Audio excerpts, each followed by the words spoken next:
l'ashia. Nous avons vu que la hache était le symbole du Christ. Et il nous faut préciser encore ceci, que l'ashia, symbole funéraire, a été trouvé en plusieurs exemplaires dans la plus ancienne catacombe chrétienne, celle de Saint-Sébastien, où l'on pense que furent inhumés, au moins provisoirement, les corps de Saint-Pierre et Saint-Paul. On a trouvé dans cette catacombe une hypogée des Innocenti, dans la chapelle dans laquelle plusieurs tombes judéo-chrétiennes portent le signe de l'ashia. Le symbolisme de la hache doit son origine au miracle de la hache.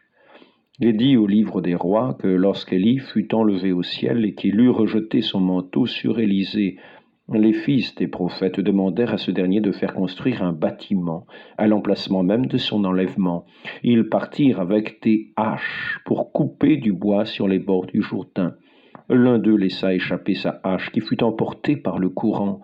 Élisée lança son bâton qui, à la façon d'un aimant, ramena l'outil sur le rivage.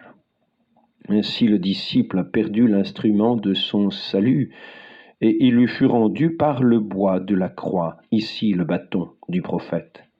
Lorsque Jean-Baptiste commença à prêcher, il s'établit à l'emplacement présumé du gué que le prophète Élie avait passé avant d'être enlevé dans un char de feu. C'est pourquoi on lui demanda « Es-tu Élie ?» Il répondit « Non ». Mais lorsque la même question fut posée à Jésus par ses disciples, il répondit « Si vous voulez comprendre, c'est lui, l'Élie, qui devait revenir.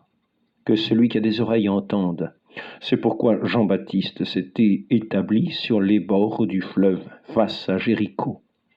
Dans les premiers siècles, cet endroit fut un centre de pèlerinage.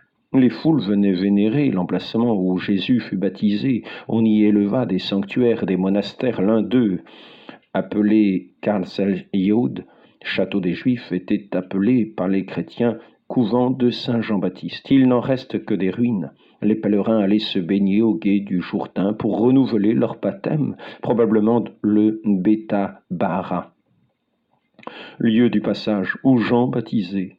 Un récit de pèlerinage, la Peregrinatio Terriae, raconte que l'on montrait au VIe siècle aux voyageurs l'endroit où Élie avait été enlevé au ciel et où les fils des prophètes perdirent leur hache. Cette scène a été reproduite sur un panneau de la porte en bois sculptée de Sainte Sabine à Rome. L'un des jeunes gens qui a perdu sa hache se jette à terre épouvanté en se voilant la face, près d'Élie enlevé sur son char de feu. Ainsi le symbole de la hache était chrétien et permettait d'associer la mémoire d'Élie à celle de Saint Jean-Baptiste. Enfin, il est dit dans le document de Damas, trouvé au Caire, d'imprimer une marque sur le front de ceux qui soupirent et gémissent. Ce passage est tiré d'Ézéchiel, et l'on précise que cette marque a la forme d'un tau grec. Or, sur les tombes à Achia, l'on imprimait au frontispice cette marque, l'Achia ayant la forme d'un tau minuscule. On la trouve d'ailleurs dans les deux sens, comme ceci, sur certaines tombes. Ce qui permet de préciser encore qu'il s'agissait bien du signe du tau. C'est que certaines tombes dédiées sous l'Achia portent le tau majuscule grec. Voilà un point intéressant.